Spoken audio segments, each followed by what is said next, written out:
కొన్నిసార్లు రావటం లేట్ అవ్వచ్చేమో కానీ రావటం మాత్రం పక్క, రికార్డులన్నీ మడతేసి కొట్టడం కూడా పక్క.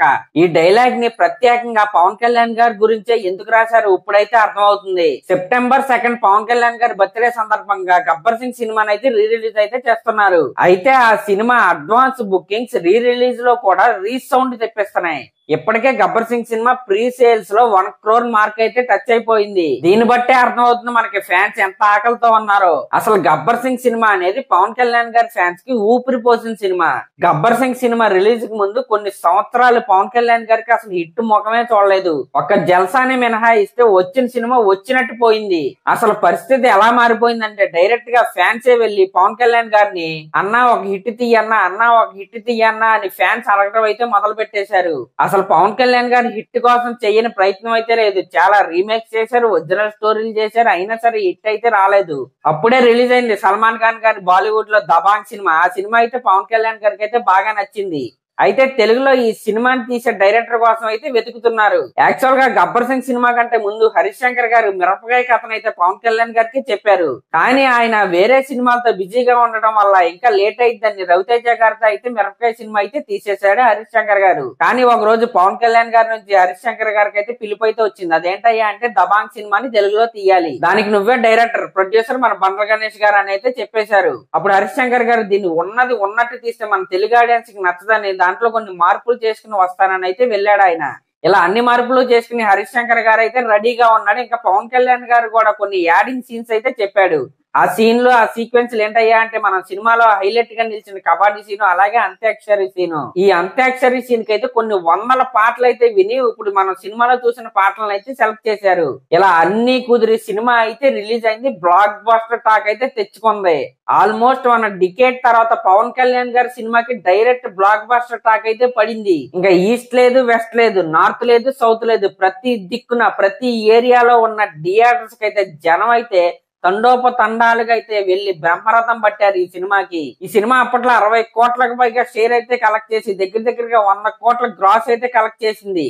ఇంకా అప్పుడైతే ఈ సినిమా రిలీజ్ టైంలో ఫ్యాన్స్ చేసిన రచ్చ అయితే అంతా ఇంత కాదు, ఒక్కొక్కడు 2-3 సార్లు కాదు 10-15 సార్లు అయితే ఈ సినిమాని చూడడం అయితే మొదలు పెట్టారు. అలాంటి సినిమా మళ్ళీ రీ రిలీజ్ అవుతుందంటే ఆగుతారా? అదే క్రేజు, అదే హోరు, అదే రికార్డులు జోరు. ఇప్పటికే ఇంకా రిలీజ్ కి 3 రోజుల ముందే హైదరాబాద్ లోనే 59 షోలు అయితే ఫుల్ అయిపోయాయి. ఇంకా ఆర్టీసీ ఎక్స్ రోడ్స్ లో ఉన్న థియేటర్స్ ఉన్నాయి కదా, సంధ్య, దేవి, సుదర్శన్, ఇలాంటి థియేటర్స్ లో అయితే ఒక్క టికెట్ ముక్క కూడా లేదు. ఆన్లైన్ లో పెట్టిన కొద్ది నిమిషాల్లోనే కొన్ని అవతల పడేశారు అంతే. నాకు తెలిసి ఈ సినిమా ఎప్పటి వరకు మన తెలుగులో ఉన్న రీ రిలీజ్ కలెక్షన్స్ అన్నిటిని కొట్టేసి కొత్త రికార్డులు అయితే క్రియేట్ చేస్తది. దీంట్లో ఎటువంటి డౌట్ అయితే లేదు. One and only Gabbar Singh. పైగా దీనికి ఇంకో స్పెషాలిటీ కూడా ఉంది. అదేంటయ్యా అంటే మన రీసెంట్ గా జరిగిన ఎలక్షన్స్ లో అయితే పవన్ కళ్యాణ్ గారు తన పార్టీ అయితే అద్భుతమైన విజయం అయితే సాధించింది. ఫ్యాన్స్ అయితే ఒకవైపు ఈ గెలుపుని, మరోవైపు పవన్ కళ్యాణ్ గారి బర్త్డేని, ఈ రెండింటిని కలిపి గబ్బర్ సింగ్ అయితే తీర్చుకుందాం అనుకుంటున్నారు సెలబ్రేషన్ చేసి. ఇంకా రిలీజ్ కి 3 రోజుల ముందే 1 crore మార్క్ టచ్ అయిపోయిందంటే రిలీజ్ రోజుకి నైట్ షోలు అయ్యే టయానికి ఈ సినిమా ఖచ్చితంగా 8 కోట్లకు పైగా షేర్ అయితే ఖచ్చితంగా కలెక్ట్ చేస్తుంది. ఇదైతే రాసి పెట్టుకోండి. ఇంకా ఎక్కువ కలెక్ట్ చేసినా మనం అయితే ఆశ్చర్యపడవసరలా.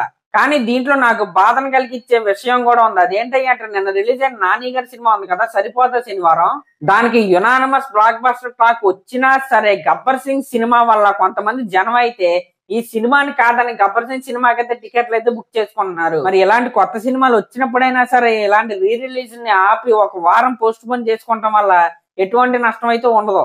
మరి ఈ రీ రిలీజ్ ట్రెండ్ ఎన్ని రోజులు కంటిన్యూ అయిద్దో మనం అయితే చూడాలి. ఇంకా పవన్ కళ్యాణ్ గారి బర్త్డే రోజు ఓజీ సినిమా నుండి ఒక ఫస్ట్ సింగిల్ అయితే రాబోతుంది. ఆ ఓజీ సినిమా మీద ఎక్స్పెక్టేషన్స్ అయితే మామూలుగా లేవు. ఓన్లీ ఫ్యాన్స్ కే కాదు, జనరల్ ఆడియన్స్ కూడా ఆ సినిమా గురించి అయితే చాలా అంటే చాలా ఈగర్ గా అయితే వెయిట్ చేస్తున్నారు. నాకు తెలిసి ఓజీ సినిమాకి టాక్ తో సంబంధం లేకుండా ఉన్న డే 1 రికార్డులన్నీ లేచిపోతాయి. అంత హైప్ ఉంది ఆ సినిమాకి జనరల్ ఆడియన్స్ లో. మరి ఆ సినిమా రిలీజ్ డేట్ ని ఎప్పుడు ప్రకటిస్తారో చూద్దాం. ఇంకా లాస్ట్ లో ఈ వీడియో కనుక మీకు నచ్చినట్లయితే సబ్స్క్రైబ్ చేసుకోండి, అలాగో కామెంట్ అయితే చేయండి. Thank you.